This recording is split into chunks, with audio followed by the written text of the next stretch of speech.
વાંસદા ખાતે પેટ્રોલ અને ડીઝલના વધતા ભાવોને લઈ યુથ કોંગ્રેસ દ્વારા વિરોધ પ્રદર્શન કરવામાં આવ્યું હતું। ધારાસભ્ય અનંત પટેલની આગેવાની હેઠળ કાર્યકરોએ સરકાર વિરુદ્ધ સૂત્રોચ્ચાર કરી ભાવ ઘટાડાની માંગ ઉઠાવી હતી। યુથ કોંગ્રેસના કાર્યકરો દ્વારા જણાવ્યું હતું કે પેટ્રોલ ડીઝલના સતત વધી રહેલા ભાવોના કારણે ખેડૂતો, ધંધાદારીઓ, સામાન્ય લોકો તેમજ આદિવાસી વિસ્તારના નાગરિકોને ભારે મુશ્કેલીનો સામનો કરવો પડી રહ્યો છે। પરિવહન ખર્ચમાં વધારો થતાં રોજિંદી જીવન ઉપર સીધી અસર પડી રહી હોવાનું પણ કાર્યકરોએ જણાવ્યું હતું। ધારાસભ્ય અનંત પટેલે જણાવ્યું હતું કે સરકાર પેટ્રોલ અને ડીઝલ ઉપરનો વધારાનો ટેક્સ દૂર કરે તો લોકોને સસ્તા ભાવે ઈંધણ મળી શકે છે। સરકારની નીતિના કારણે સામાન્ય જનતા ઉપર આર્થિક બોજો વધી રહ્યો હોવાનો તેમણે આક્ષેપ કર્યો હતો।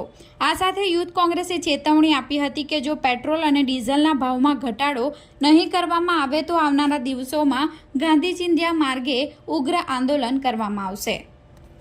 યુવક કોંગ્રેસ વાંસદા તાલુકા યુવક કોંગ્રેસ દ્વારા આજે પેટ્રોલ, ડીઝલ અને ગેસમાં જે ભાવ વધારો થાય છે એના વિરોધમાં પ્રદર્શન રાખવામાં આવ્યું છે। અમારે એક જ માંગણી છે, અમારા વિસ્તારના ખેડૂતો, ધંધાદારીઓ, વેપારીઓ અને આદિવાસી સમાજના લોકોને આ પેટ્રોલ ડીઝલનો ભાવ ઘણો લાગે છે અને જે પેટ્રોલ ડીઝલ પર ટેક્સ લગાવવામાં છે તે ટેક્સ પણ જો હટાવવામાં આવે તો અમને સસ્તું પેટ્રોલ ડીઝલ મળી રહે અને એના માટે અમે આજે પ્રદર્શન રાખ્યું છે। જો અમારી માંગણી નહીં સ્વીકારવામાં આવશે તો આવનારા સમયમાં ગાંધી ચિંધ્યા માર્ગે આંદોલન કરીશું।